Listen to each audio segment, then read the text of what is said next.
Supriya Mannepalli, Medical Director for Infectious Diseases at Northeast Georgia Health System. Thank you again for inviting me to speak at the Georgia Wellness Summit this year. And I'll be sharing with you some information about the implications COVID-19 pandemic has had and continues to have on women's health.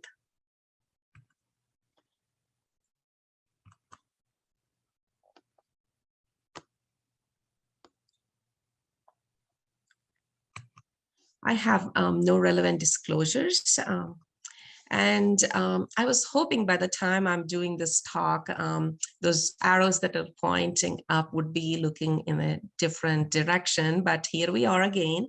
The cases are increasing, and but if you look at the numbers at a glance over the last 2 years, you see almost 83 million people have been infected with this COVID-19 virus, and almost close to 1 million deaths. And each number there represents someone's close family member, mother, father, sister, brother. So several families have been devastated by the loss this pandemic has caused. And while we're not seeing a steep increase in the hospitalizations with the new variant that is circulating, that is something we're closely monitoring as well. So one good thing, though, is that the vaccination rates have increased, and at least 82% of population in US 5 years and older have received at least one vaccination. And here again, a little bit more in detail, as you see that upward arrow, the cases are increasing in the last few weeks. And as we all know, since the beginning of this year, it was predominantly the Omicron. But in the Omicron, the lineage, which means, again, you can call it a subvariant that is circulating, or the BA2 and the BA212 lineages. And what we're seeing mostly with this are that causes very mild infection, mostly fevers, chills, body aches, cough, sore throat, some GI symptoms, and most are recovering with a mild infection, and the hospitalizations are not increasing steeply like we have seen with Delta.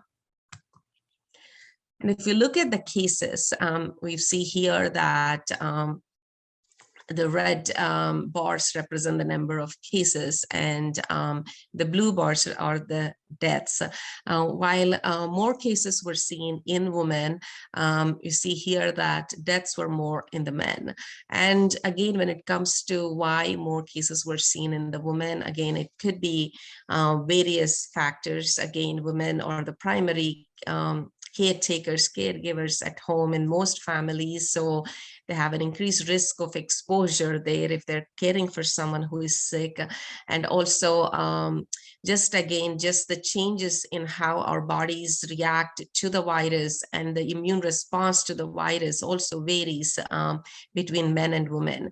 And there's several factors. There is this the genes expressions, the hormonal changes, all of them affect these. But what we did see is that, again, throughout the 2 years, we've seen that men tend to get more severe disease compared to the women, and the deaths are also more in men compared to the women.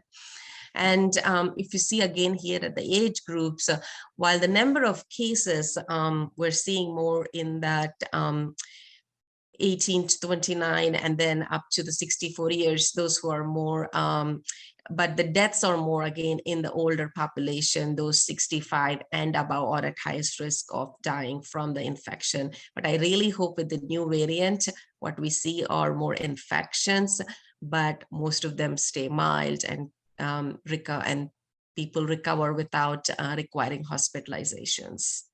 And I'm sure you all have read or heard of reports where this pandemic is moved to the endemic phase, where the virus will continue to circulate in the communities, and then it fluctuates from being the high levels to the low levels. That's why if you look under the CDC website, also they have the COVID data tracker that talks about community transmission levels. So the virus in some ways is staying endemic in our communities, and the levels of it are varying again, based depending on various factors. This is actually a study or data from early on in 2020. And what was observed in this particular study kind of stayed true throughout the pandemic, which is that among women, while the initial symptoms between those who are pregnant women and non-pregnant may relatively stay the same. Pregnant women are at highest risk of hospitalization, requiring ICU stay, or receiving mechanical ventilation or ECMO treatments. And again, this is something we observed throughout the pandemic. And one thing that's important that we have noted again, since the availability of the vaccine, is those who are not vaccinated, not up to date with the vaccines, are at the highest risk of having severe disease, getting hospitalized, or requiring an ICU stay. And these are the numbers I got from the CDC website. Total cases of COVID-19 reported from Jan 2020 to May 16. More than 200,000, and total deaths 297, and hospitalizations 32,883. Just from a week ago or 2 weeks ago, when I have worked on my slides, to now, again, those numbers had slightly increased. So while it is true that the current variant that is circulating causes mild disease in the most, it's important to remember that pregnant women remain high risk of developing severe disease. So important to get vaccinated and stay up to date with the vaccinations. And just while we're talking about the implications of the COVID-19 pandemic, in women, just focusing on the pregnant women, in the next few slides, just want to share some data. In this particular graph, if you see, the data is from January of 2020 to May of 2022. And if you look at the number of cases, again, the highest peak was during the Omicron variant, as expected.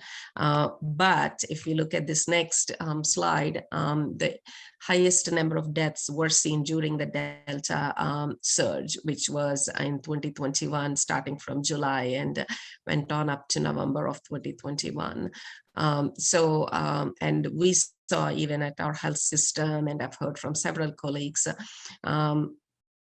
we saw several pregnant women admitted into the ICU, to the hospital with severe disease, and most were unvaccinated at that time.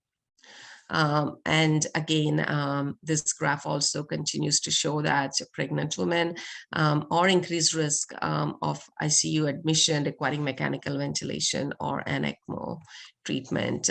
And this one, again, in this particular graph, if you see from March of 2020, that's the time we didn't have any treatments. That's the time we didn't know how to treat the virus. The most important thing we were doing was isolation at that time. We did not have access to vaccinations, and treatments have evolved so much over the course of last 2 years that having the option to take oral treatments is really a huge advantage and improved access. While there is an infusion also still available against this variant, having access to Paxlovid or Molnupiravir is been a huge plus, thanks to all the research that went into developing these medications and making them available. And these medications are available so easily in multiple pharmacies at this point, and they should be there is no reason not to start treatment early to prevent progression. ICU admissions, if you saw here, again, there was a peak there early on, and again during the Delta surge. But with the Omicron, which we saw in the beginning of this year, while there were cases of pregnant women getting admitted, the highest numbers were during the Delta and the earlier surges in 2020. While I'm showing these graphs and talking about numbers, again, it's important that each number there represents somebody's family member. And it's really heartbreaking when we see someone young who is admitted to the ICU, very sick, and is pregnant, and as physicians we are struggling to save 2 lives and to protect 2 lives, and we really hope they make it. And having to make those hard decisions is really difficult on the family, on us as healthcare workers as well. And we have seen or we have gone through that several times during this pandemic. And if you look at the ages as expected here, the younger people who are up and about, it's really hard for them to stay at home, who are working, who are caring for others at home, are at increased risk of exposure. And most cases were seen in those age groups.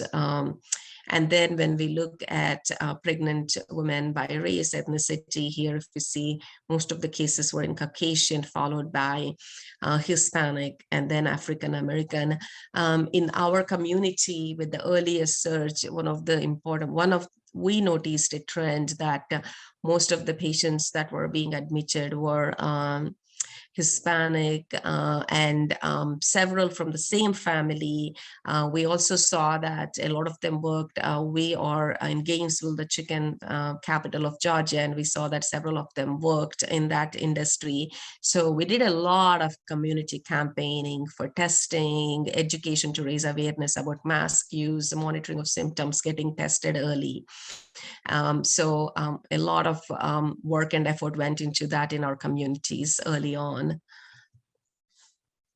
And again, while the vaccination rates have increased across the US, there is always that question that comes up: are the vaccines safe in women who are pregnant or planning to get pregnant?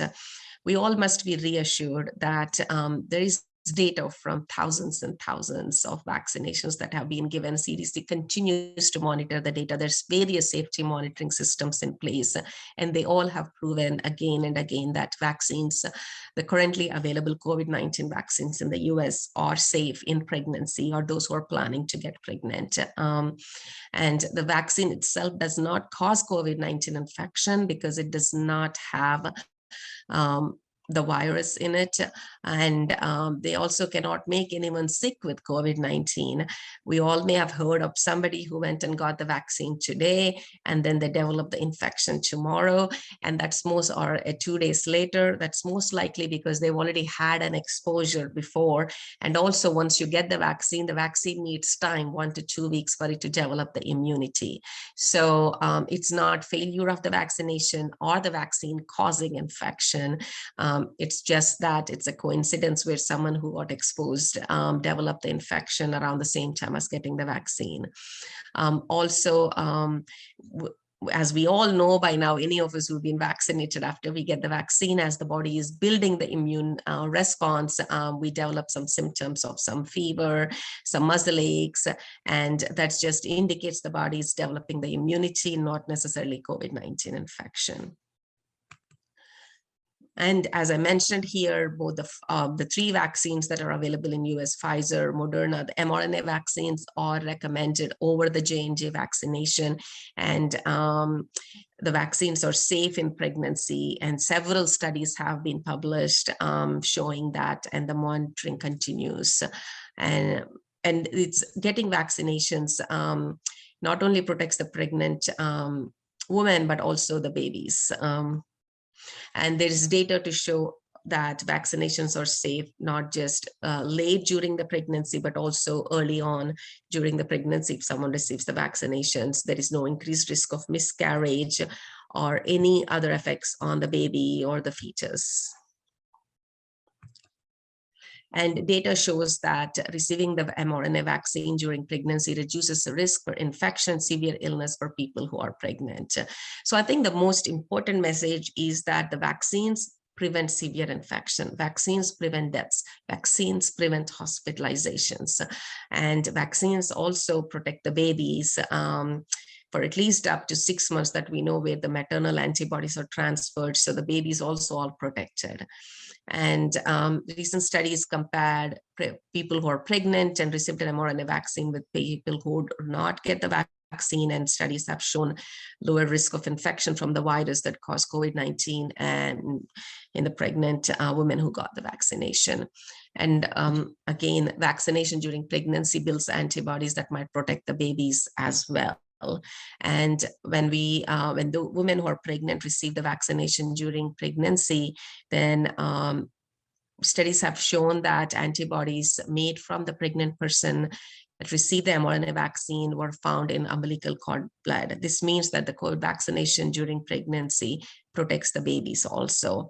And there was a study, a small study, that found that at 6 months old, majority of infants born to pregnant women who were vaccinated during pregnancy had detectable antibodies against COVID-19, compared to 8% of infants born to pregnant people who had COVID-19 during pregnancy.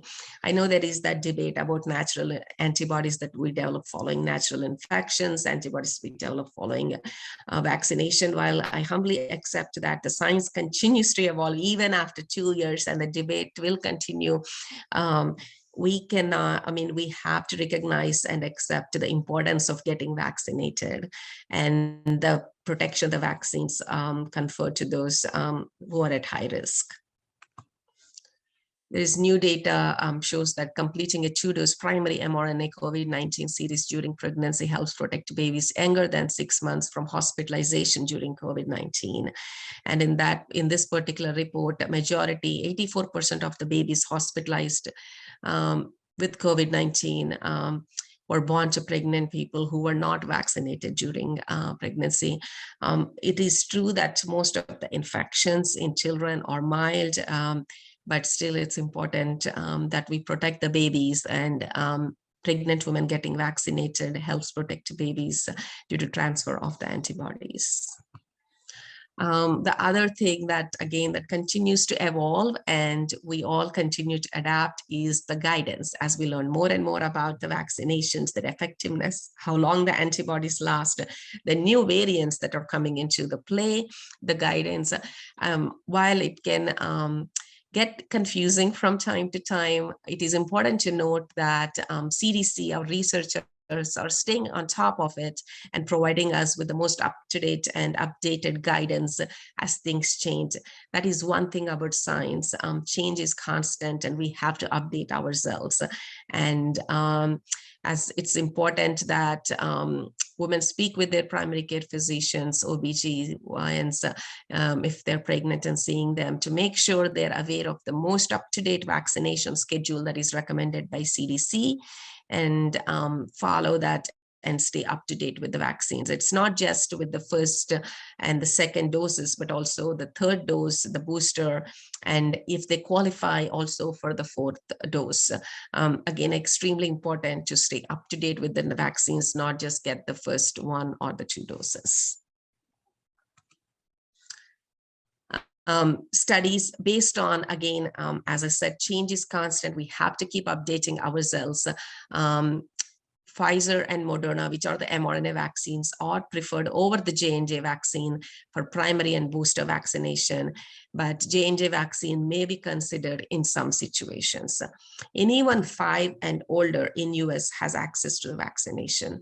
We're still waiting for all the final approvals to come through for those younger than 5 years, but that may not be too far off because the FDA is meeting mid-June, I think it's 14th and 15th, and hopefully we'll hear more soon about vaccinations for the little ones under 5 years.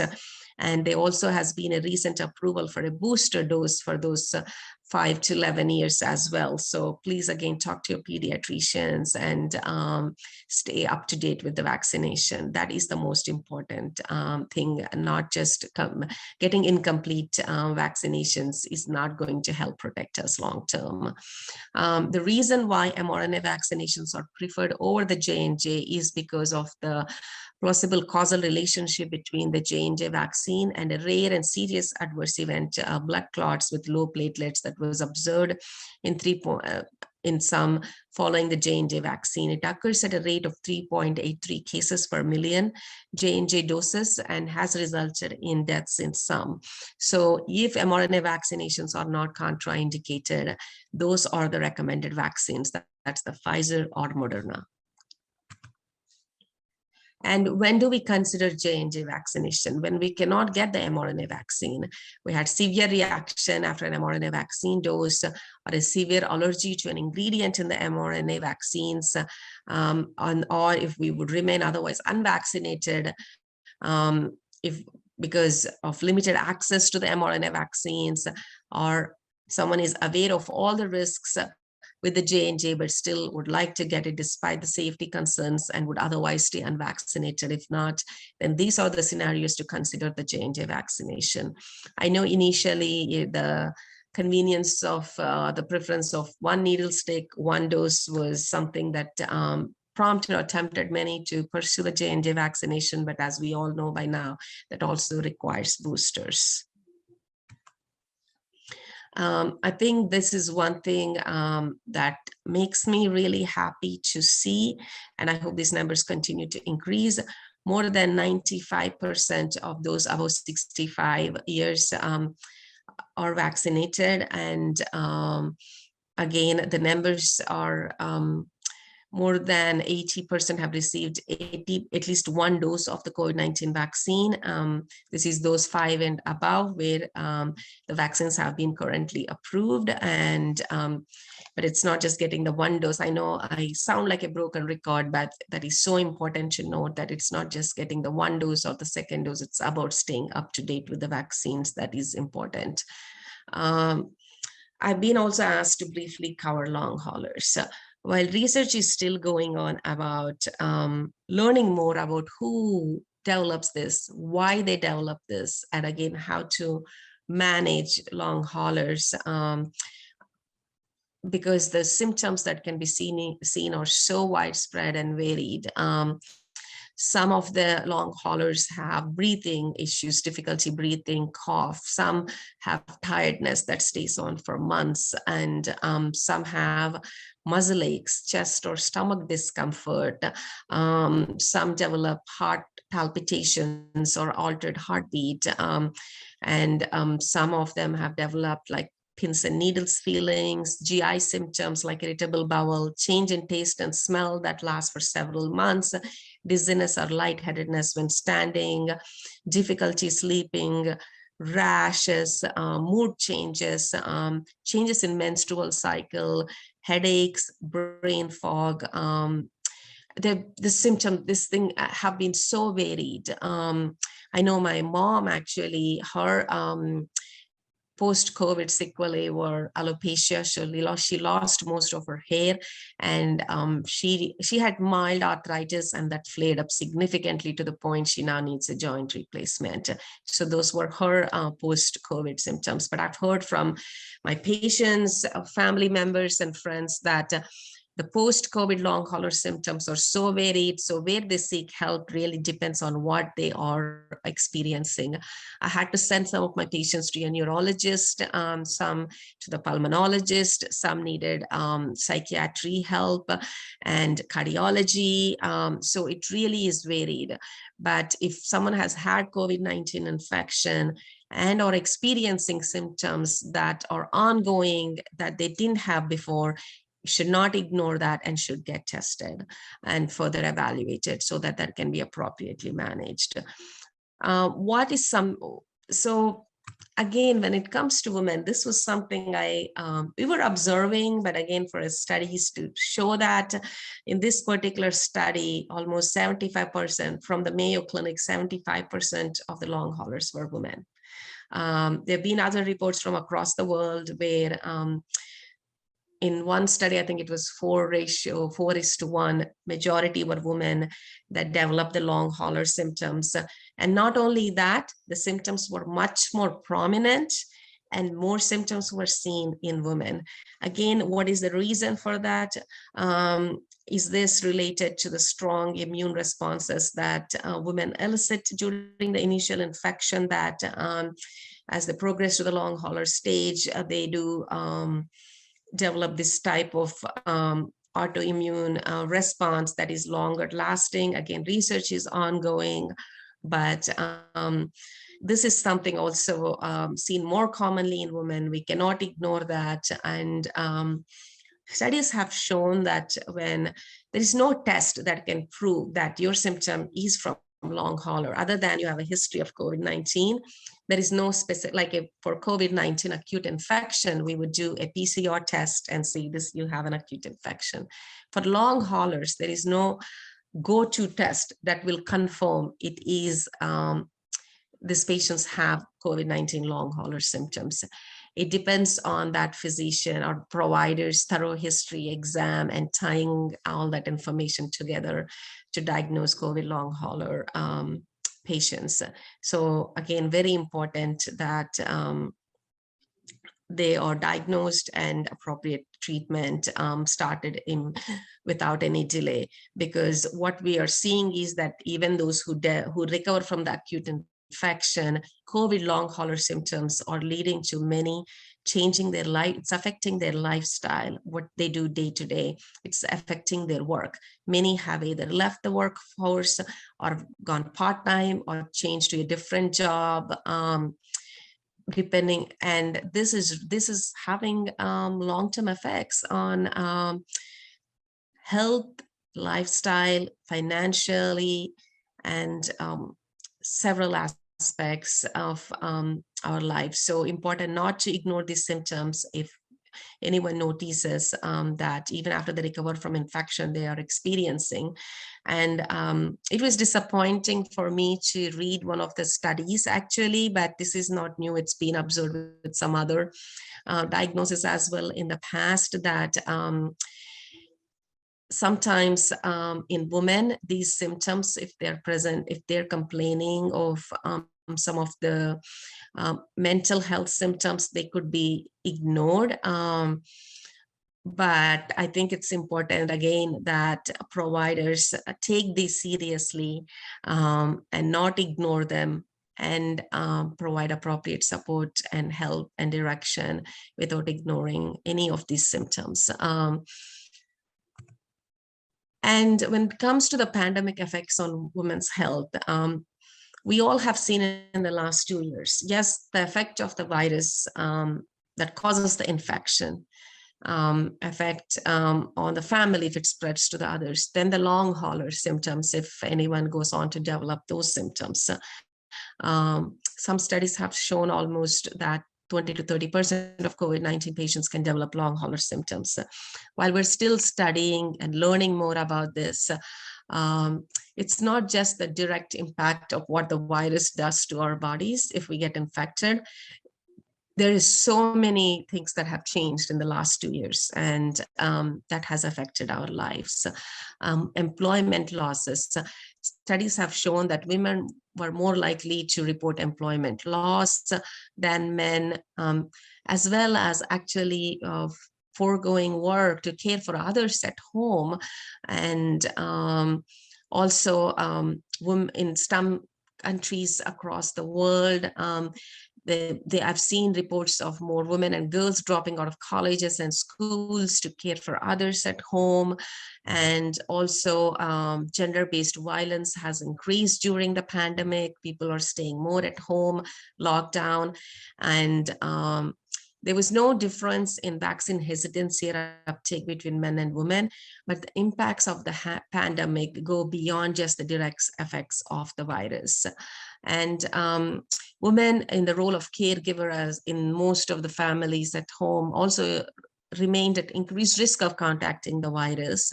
And also, especially for women in healthcare, where they're juggling work and home, there's increased risk of exposure, exhaustion, mental, emotional, physical stress, burnout. Sad but true, we're seeing so many leaving healthcare for alternative industries or going part-time. And the impact of this pandemic has been really, really huge and has touched almost every aspect of our lives.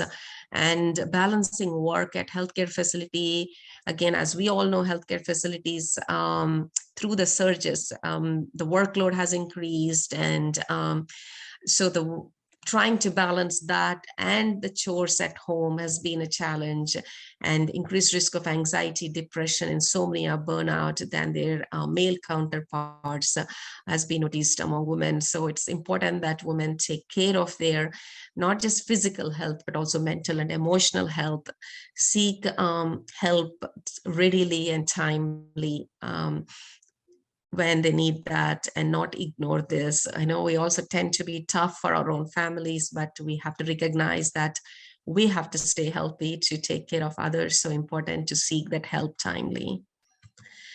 And lockdowns, as I mentioned earlier, there's been increased physical violence also reported during the pandemic times, but also in some areas, in some cases, it was the exact opposite, because maybe they had reduced access to seeking or calling for help due to barriers, because most people were staying at home.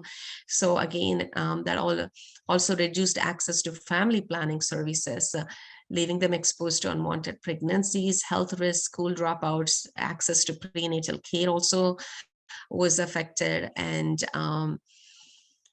while data shows that women, and I've mentioned this early on in the presentation, are less likely to develop severe disease from COVID-19 than men, they also are more likely to be diagnosed later. I think we tend to just push ourselves till the last drop to care for others, but that also means that even though most infections are mild in us, we tend to get diagnosed later. And for that reason, what has been observed in some studies is that once they were diagnosed, they came in very sick and they died earlier, suggesting that they may not have received care in a timely manner. So not just COVID-19, but any other medical conditions also delaying can lead to other complications. So it's extremely important that women take care of their health so that they are there to take care of others in their family. Studies and reports have shown that women with private insurance Medicaids are nearly twice as likely to have received a COVID-19 test compared to uninsured women.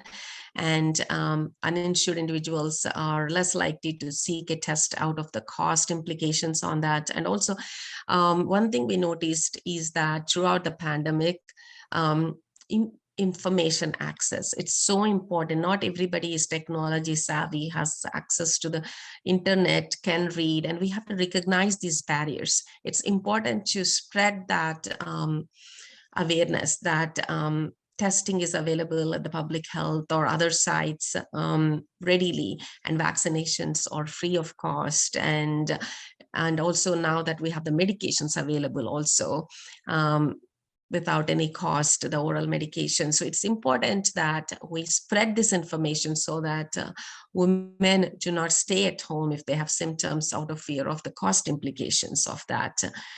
And I think the pandemic has brought to the forefront the importance of mental health.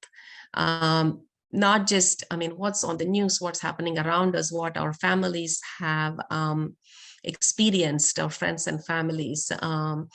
It has affected all of our mental health, and we have to take that seriously. We cannot ignore that. And for some, it may be minor or moderate, but for some, it could be a major impact on the mental health. And delaying seeking help can lead to other complications and untoward events. So extremely important to recognize that and seek help readily. And what can we do? I don't know if there is a magic wand or there'll be a huge announcement that will say the pandemic has ended. Now is the endemic phase, but I think we're all kind of accepting that the virus is endemic in the communities now, and that the levels just vary from time to time. What can we do? Again, we have to be there to support each other.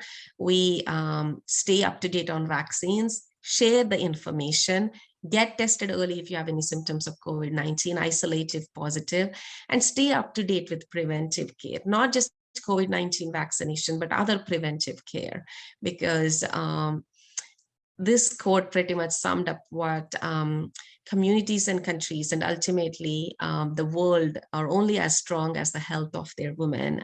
This is a quote by Michelle Obama, and I think it's just sums up everything that I wanted to say, that as women, we have to take care of ourselves to set that example to others and be there to take care of our friends and family. So that's all I have. And I'll pass it on to Melissa. Thank you.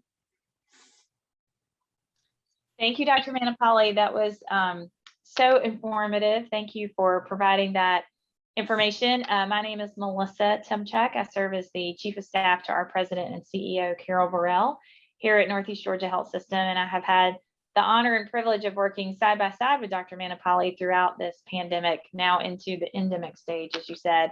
And we have been fortunate here at Northeast Georgia Health System to have your guidance and your leadership through this pandemic, and also your great wisdom and expertise, and the ability to ask you all sorts of questions as we have gone through the last 2 years. And so I am thankful that you were willing to share this information with our audience today. And I would just like the opportunity to ask you a few questions. As has been our practice throughout the last 2 years, you have participated in numerous town hall meetings with our employees, and have given us the opportunity to ask you a lot of questions ranging from all sorts of things. It's been pretty incredible to think about all the questions that have come up over the last 2 years. But I have a few questions, and was really thinking as you were talking how fortunate it is for us to have you focusing specifically on women's health when it comes to COVID-19. We've heard a lot of information over the last 2 years about COVID-19, but it's really important, especially in this forum, I think, for us to talk specifically about women's health. So it was really interesting to hear you give that perspective. I have a couple of questions. Of course, I'm a woman, you're a woman, we're both mothers. And so a lot of these points are of special interest to us as we think about keeping ourselves safe as well as our families. So kind of going backwards a little bit in what you just talked about. Your last slide was about what can we do now? We're in this endemic stage, as you said. Unfortunately, looking like we are probably going to have to learn how to live with COVID in our lives, at least for the foreseeable future. And so you talked about a few of those things on your last slide around vaccines, staying up with preventive care. But let's talk a minute about mask wearing. You and I both work here in the hospital. We're still wearing masks when we're in patient care areas. So masks have not gone away for us in the healthcare setting, but we are thrilled that in office settings and in the community, if we're fully vaccinated, we're able to go about our lives without masks. But as you talked about at the very beginning of your presentation, we are starting to see cases rise, certainly in different parts of the country. Some cities have reinstituted mask mandates. So what should we do? I'm here living in Georgia. We're here in Gainesville, Georgia. I'm fully vaccinated and boosted. What should I be doing when it comes to mask wearing? Yes, thank you for your kind words, Melissa. And yes, again, we're seeing that increase in cases, but most of the cases are staying mild. And I think the one thing we have to emphasize is if someone is very high risk, if they're immunocompromised and they're going to be in a crowd, they should be wearing a mask, especially indoors. And if you're going to be in a large crowd, mask guidance may change again soon, and depending on the community levels. But if we're going to be in a large crowd, our positivity rate now in our community is around 13%. In our health system, it jumped from 13 to 16% in 1 week. If we're going to be in a large crowd, it's still recommended, even if the event does not require it to wear a mask, especially indoors. And for healthcare facilities, we have not relaxed the mask guidance because we follow the CDC and the OSHA guidance. We're still continuing to require masks, but both patients and visitors are required to wear a mask. Yeah. Right. And we should make that point. We are recording this on May 24th. So by the time our wellness summit is live, things may have changed. So this is as of today, May 24th. So speaking of that, I know everyone was very excited as we go to, there were even videos of people on planes celebrating that you no longer had to wear a mask on a plane. So I'm going to be getting on a plane in about 2 weeks. Would you advise that I wear a mask? Yes, I would advise with where the numbers are going. I thought you would. I appreciate it as a mother myself, and I know you are as well, and we've got children that span all the ranges of vaccination guidance. I appreciated the graph you shared because, as you said, it's a little hard to keep up with all of the different approvals for the different age ranges. So just again, for my own knowledge and for any of those that are watching that are in the same age or same group as me, I'm just going to go through my children. And you tell me if we're in the right spot. So I have a 15-year-old who just turned 15, and she got her original vaccination when it was approved for that age group. She has now been boosted as well when that was approved. So she's up to date on her vaccines, right? For COVID-19. Okay, great. I also have a 9-year-old, soon to be 10-year-old. He received original vaccination when it was approved for that group, and I believe he is now eligible for a booster, correct? That is true. That just, he will soon be getting his booster, especially as he gets ready to go to camp. We're always thinking about others that he's going to be around. And then I don't anymore, although it makes me a little sad sometimes to think about, I no longer have a child under the age of 5, but I heard you say that has not yet been approved, but looks like maybe mid-June we could look for approval for under age 5. Yes, their FDA is meeting, and just from what I have been reading, seems pretty optimistic.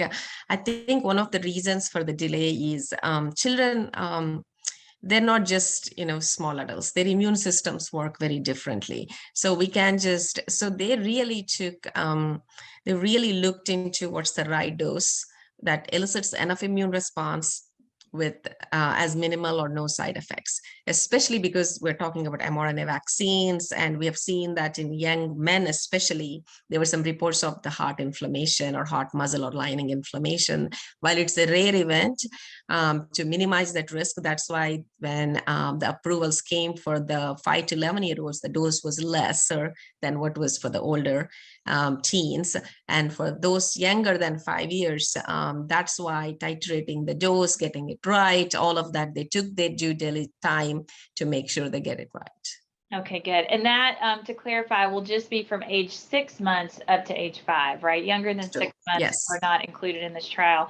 So as you talked about, really the only way to protect a baby under age 6 months is for the mother to be vaccinated while she's pregnant, correct? Absolutely. And we do, and you shared with us that studies do show that protection passes from the mother to the baby. Yes. We see antibodies when they're born. Great. Regarding adults and vaccinations, because the only vaccines approved for children at this point are Pfizer, correct? Mm-hmm. What about for adults? We heard some information. You talked a lot about J&J, which was great. But also, what about Pfizer and Moderna? Can we mix and match those vaccines and boosters? Yes, you can mix and match any of the vaccinations. And especially if someone got J&J as their first dose, it's recommended they go with one of the mRNA vaccines for their next doses. Is there any advantage to us mixing and matching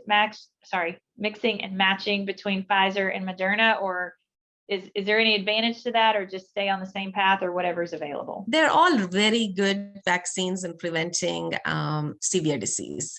I know that people have their favorites. Let me just say this. I know that there have been studies that have shown that the immunity from Moderna is longer lasting. So I have several in the medical circles, in my friends' circles who are not in medicine. Moderna is the vaccine they prefer because of that. But I tell them they're all really good in preventing severe disease.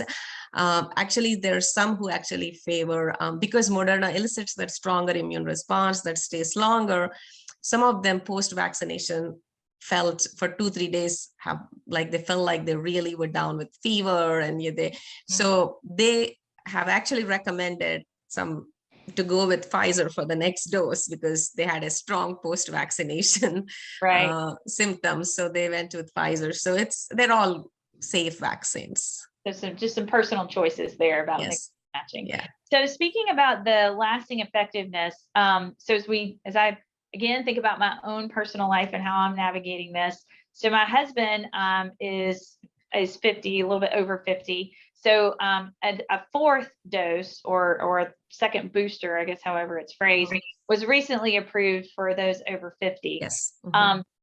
And you may tell me this is wrong. You may tell me he should have gone out right away and gotten it.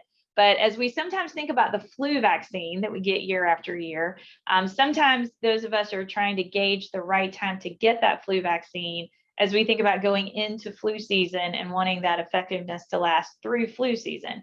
So as you mentioned, right now in our community, our cases have been low. They're starting to go up a little bit, but were really low when it was first approved.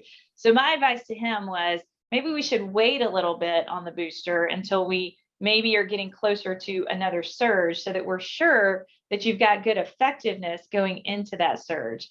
Good advice or bad advice? No, if it's approved and qualify, don't delay. If Okay. it's 4 months, yeah, if it's 4 months past that, the third dose and they qualify, my recommendation has been to just go ahead and get it.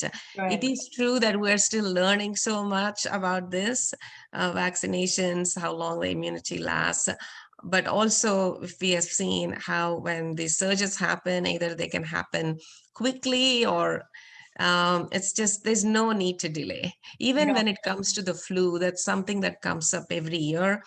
While there is that theoretical concern that if we get it early, the immunity may not last till the end of the flu season.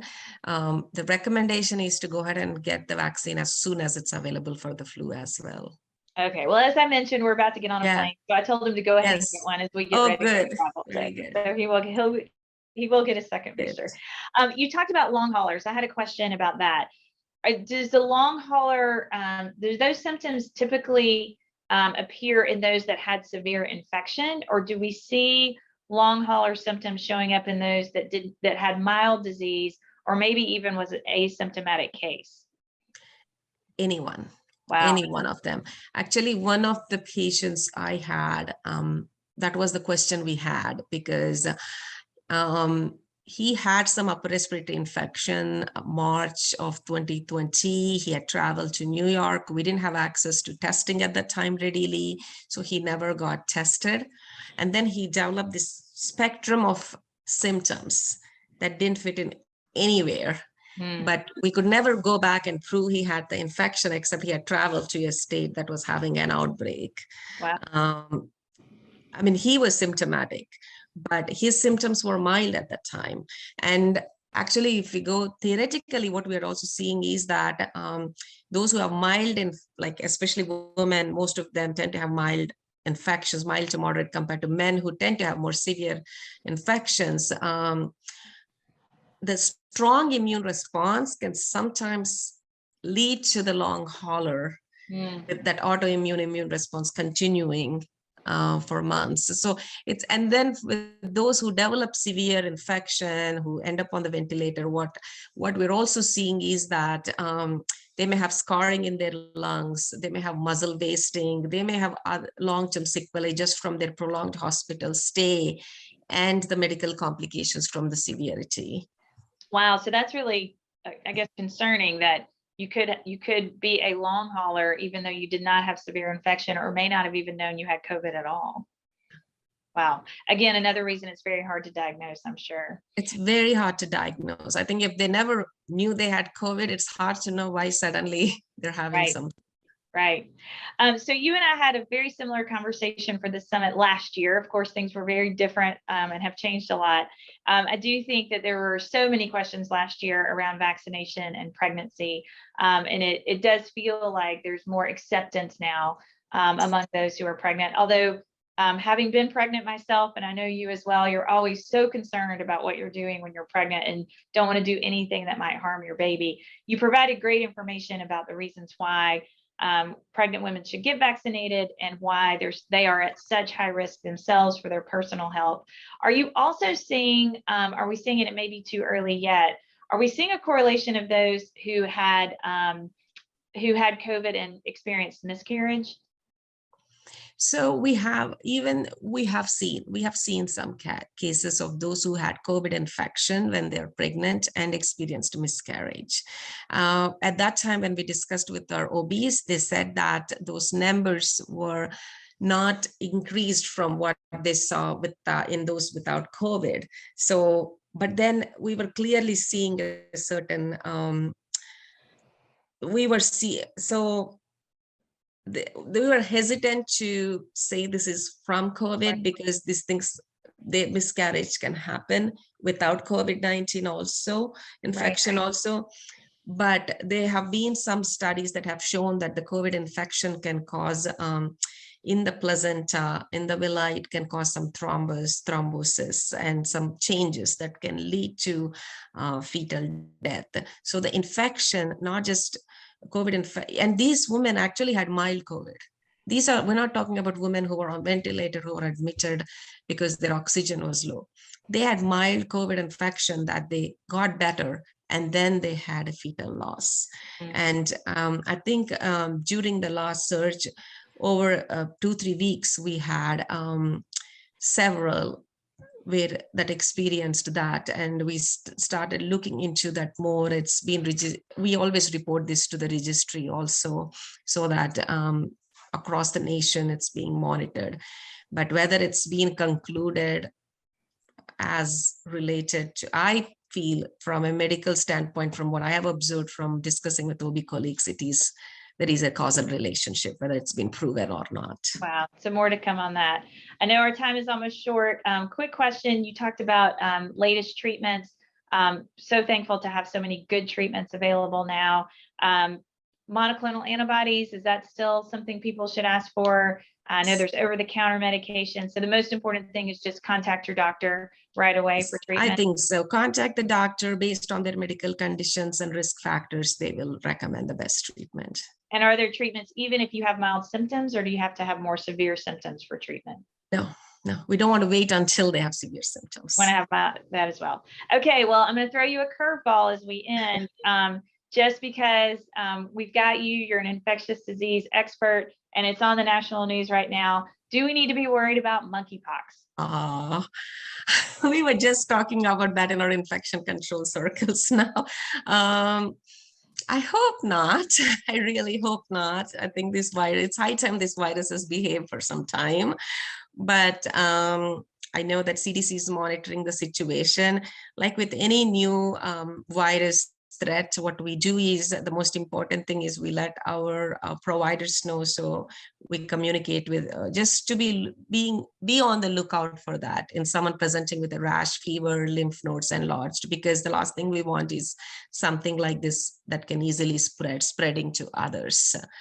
And the good news with this is we have treatments, correct? There are some treatments, but again, it's something like, I have not seen a case of monkeypox in my career. I hope I won't see one. Let's hope. Okay. Well, Dr. Mannepalli, thank you so much. We are so privileged to have your expertise here every day, and I appreciate you sharing it with our audience today, and especially the special focus on women and COVID-19. Thank you so much. Thank you for the opportunity. Thank you.